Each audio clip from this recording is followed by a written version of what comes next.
menjelaskan tentang materi RPP kelas 3 SMA.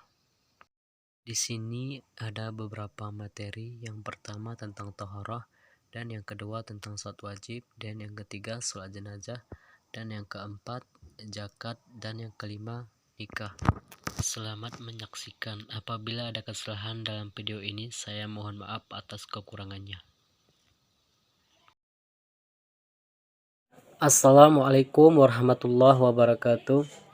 Alhamdulillahirabbil alamin, wassalatu wassalamu ala asrafil anbiya'i wal mursalin wa ala alihi washabihi ajmain, amma ba'du. Baik, saya akan menjelaskan sedikit dari RPP kelas 3 SMA.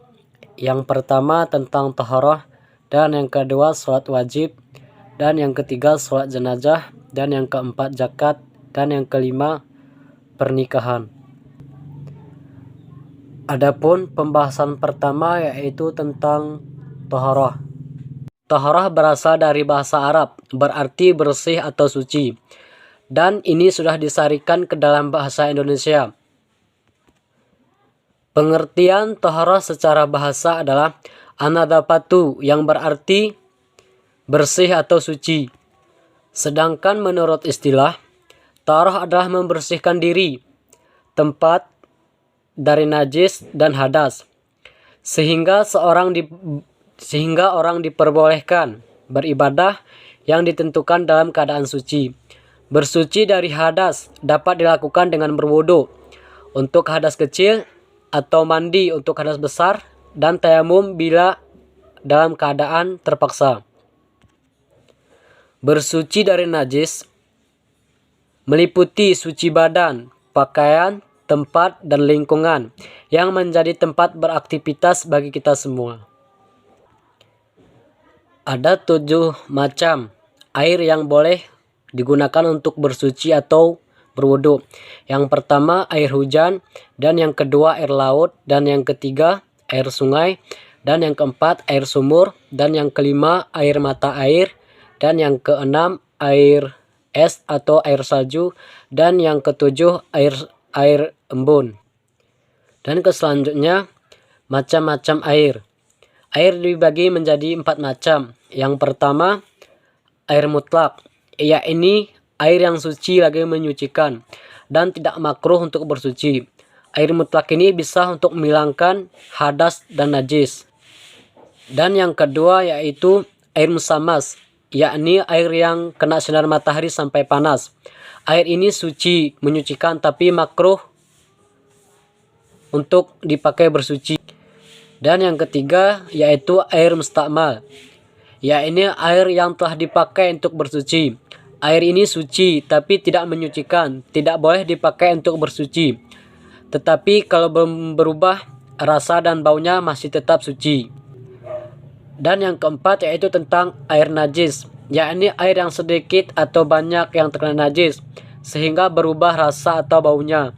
Kalau air itu sedikit menjadi najis sebab bercampur dengan najis, baik keadaan berubah atau tidak. Tetapi kalau air itu banyak menjadi campur dengan barang najis sampai berubah rasa atau baunya. Dan pembahasan kedua yaitu tentang sholat. Sholat menurut logah atau bahasa yang berarti doa. Sedangkan menurut istilah ahli fiqh berarti perbuatan atau gerakan yang diawali dengan takbir dan diakhiri dengan salam dengan syarat-syarat tertentu. Adapun syarat-syarat sholat ada 9. Yang pertama Islam, dan yang kedua balik atau dewasa, dan yang ketiga mempunyai akal. Dan akal inilah batas ketentuan orang yang diperintahkan agama. Dan yang keempat suci badannya dari 2 hadas, yaitu hadas besar dan hadas kecil. Dan yang kelima suci badannya, pakaian dan tempat dari najis. Dan yang keenam menutup aurat. Bagi laki-laki batas auratnya antara pusar dan lutut. Dan bagi wanita seluruh badannya kecuali muka dan 2 telapak tangan.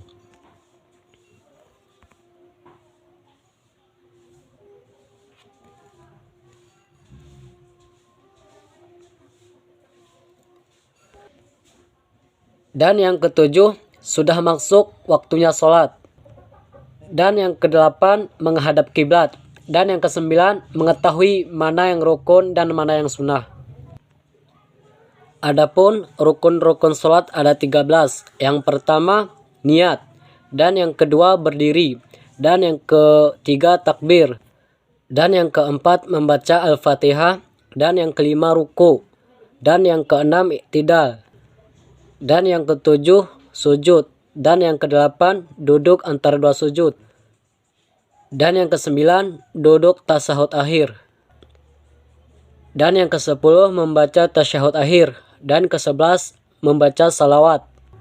Dan yang ke-12 mengucapkan salam. Dan yang ke-13 dan pembahasan ketiga yaitu tentang sholat jenazah.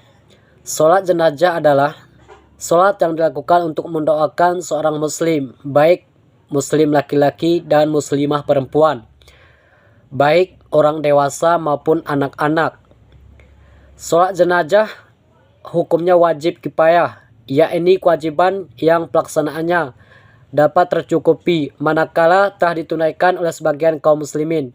Namun jika tidak ada yang melaksanakannya, maka seluruh kaum muslimin berdosa karenanya, karena tidak mengerjakannya. Selanjutnya, memandikan jenazah. Yang pertama, syarat-syarat wajib memandikan jenazah. Yang pertama, jenazah itu orang Islam, apapun aliran mazhab, ras, suku, dan profesinya. Dan yang kedua, didapati tubuhnya walaupun sedikit. Dan yang ketiga, bukan mati syahid, mati dalam peperangan untuk membela agama Islam seperti yang terjadi pada masa Nabi Muhammad SAW. Dan yang selanjutnya, yang C yaitu mengapani jenazah, mampu untuk membiayainya. Kain kafan paling tidak 1 lapis, sebaiknya 3 lapis bagi mayat laki-laki dan 5 lapis bagi mayat perempuan. Setiap 1 lapis diantaranya merupakan kain basahan. Abu Salman radhiyallahu anhu menceritakan bahwa ia pernah bertanya kepada Aisyah radhiyallahu anhu, berapa lapiskah kain kafan Rasulullah SAW? 3 lapis kain putih, jawab Aisyah radhiyallahu anhu. Hadis riwayat Muslim. Dan selanjutnya rukun sholat jenazah. Yang pertama niat, dan yang kedua berdiri, dan yang ketiga ada 4 takbir, dan yang keempat membaca surah Al-Fatihah setelah takbir yang pertama, dan yang kelima membaca selawat kepada Nabi setelah takbir yang kedua, dan yang keenam mendoakan jenazah setelah takbir ketiga dan keempat, dan yang ketujuh salam. Dan ke pembahasan keempat yaitu tentang zakat. Pengertian zakat sendiri berasal dari bahasa Arab, yakni zaka yang artinya bersih, suci, subur, dan berkembang. Di dalam Al-Quran ada 8 golongan yang berhak menerima zakat, antara lain: yang pertama, orang fakir, orang yang tidak mempunyai harta dan tenaga untuk memenuhi kebutuhannya. Dan yang kedua, orang miskin, yaitu orang yang bekerja tapi tidak mencukupi kebutuhannya atau dalam keadaan serba kekurangan. Dan yang ketiga, amil atau orang yang mengelola zakat. Dan yang keempat, mu'alaf atau orang yang baru masuk Islam. Dan yang kelima, hamba sahaya. Dan yang keenam, orang yang berhutang. Dan yang ketujuh, sabilillah atau orang yang berjuang di jalan Allah. Dan yang kedelapan, ibnu sabil atau sedang melakukan perjalanan. Zakat yang dikeluarkan dari harta yang dimiliki, akan tetapi tidak semua harta terkena kewajiban zakat. Syarat dikenakan zakat atas hartanya di antara lain: yang pertama, harta tersebut merupakan barang halal dan diperoleh dengan cara yang halal. Dan yang kedua, harta tersebut dimiliki penuh oleh pemiliknya. Dan yang ketiga, harta tersebut merupakan harta yang dapat berkembang. Dan yang keempat, harta tersebut mencapai nisab atau sesuai jenis hartanya. Dan yang kelima, harta tersebut melewati haul. Dan yang keenam, Pemilik harta tidak memiliki hutang jangka pendek yang harus dilunasi. Jenis zakat. Zakat adalah terbagi menjadi dua, yakni zakat mal atau zakat harta, dan kemudian zakat fitrah. Macam-macam zakat fitrah. Zakat mal atau mal. Zakat adalah zakat yang dikenakan atas segala jenis harta yang secara zat maupun substansi perolehannya tidak bertentangan dengan ketentuan agama. Sebagai contoh, zakat mal terdiri atas uang, emas, surat berharga, penghasilan, profesi, dan sebagainya. Dan ke pembahasan keempat, yaitu tentang zakat. Pengertian zakat sendiri berasal dari bahasa Arab, yakni zaka yang artinya bersih, suci, subur, dan berkembang. Di dalam Al-Quran, ada 8 golongan yang berhak menerima zakat, antara lain. Yang pertama, orang fakir, orang yang tidak mempunyai harta dan tenaga untuk memenuhi kebutuhannya. Dan yang kedua, orang miskin, yaitu orang yang bekerja tapi tidak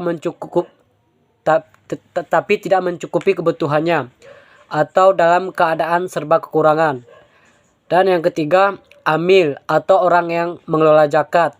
Dan yang keempat, mu'alaf atau orang yang baru masuk Islam. Dan yang kelima, hamba sahaya. Dan yang keenam, orang yang berhutang. Dan yang ketujuh, sabilillah atau orang yang berjuang di jalan Allah. Dan yang kedelapan, ibnu sabil atau sedang melakukan perjalanan. Zakat yang dikeluarkan dari harta yang dimiliki. Akan tetapi tidak semua harta terkena kewajiban zakat.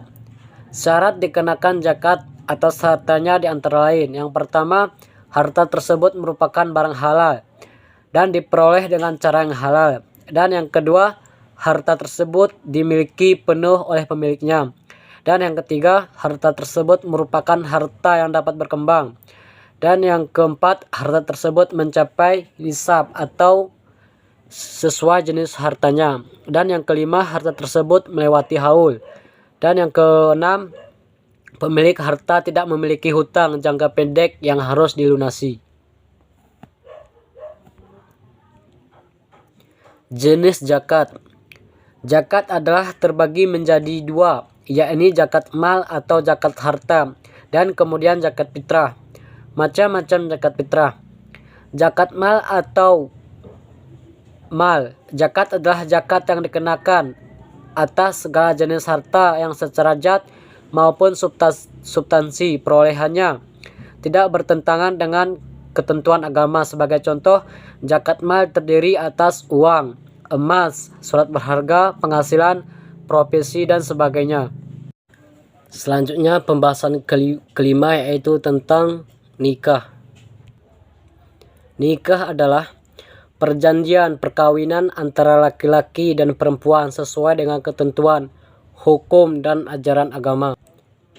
Sedangkan menurut istilah, pernikahan adalah akad yang menghalalkan pergaulan antara laki-laki dan perempuan yang bukan mahramnya. Dari akad itu juga muncul hak dan kewajiban yang mesti dipenuhi masing-masing pasangan.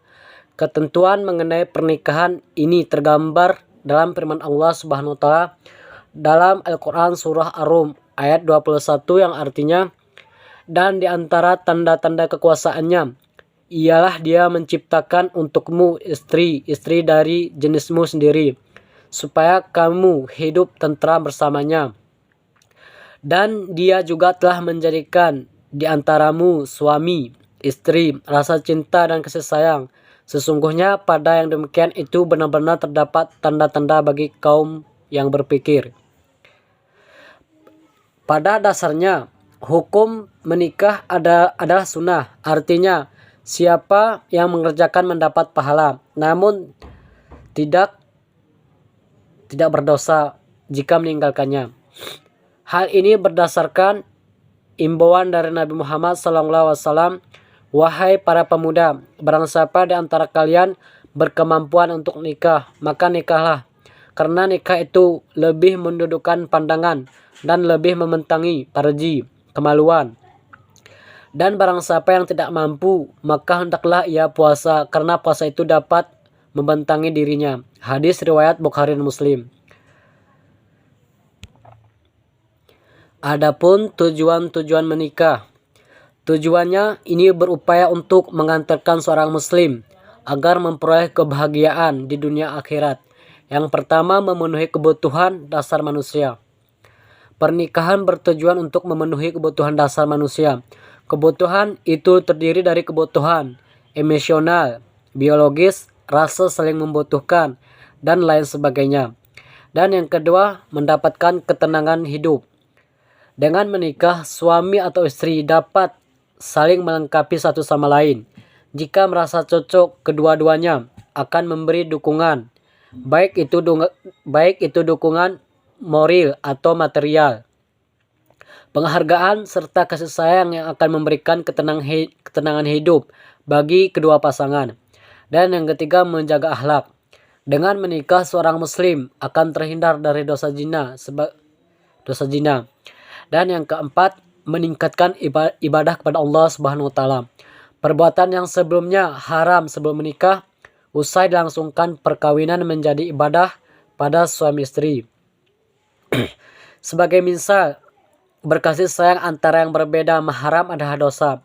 Namun jika dilakukan dalam haligai perkawinan, maka akan dicatat sebagai pahala di sisi Allah Subhanahu wa taala. Dan yang kelima, memperoleh keturunan yang soleh dan salihah. Salah satu amal yang tak habis pahalanya kendati seorang muslim sudah meninggal adalah keturunan yang soleh dan salihah. Dengan berumah tangga, seseorang dapat mendidik generasi muslim yang beriman dan bertakwa kepada Allah Subhanahu wa taala, yang merupakan tabungan pahala dan amal kebaikan yang berkepanjangan. Allah telah menjadikan dari dirimu kamu itu pasangan suami istri, dan menjadikan bagimu dan istri-istrimu itu anak-anak dan cucu-cucu, dan memberi rezeki yang baik. Maka mengapakah mereka beriman kepada yang batil dan mengingkari nikmat Allah? Quran Surat An-Nahl ayat 72. Mungkin hanya ini yang dapat saya presentasikan. Lebih dan kurangnya saya mohon maaf. Dengan mengucapkan wabillahi taufiq wal hidayah. Assalamualaikum warahmatullahi wabarakatuh.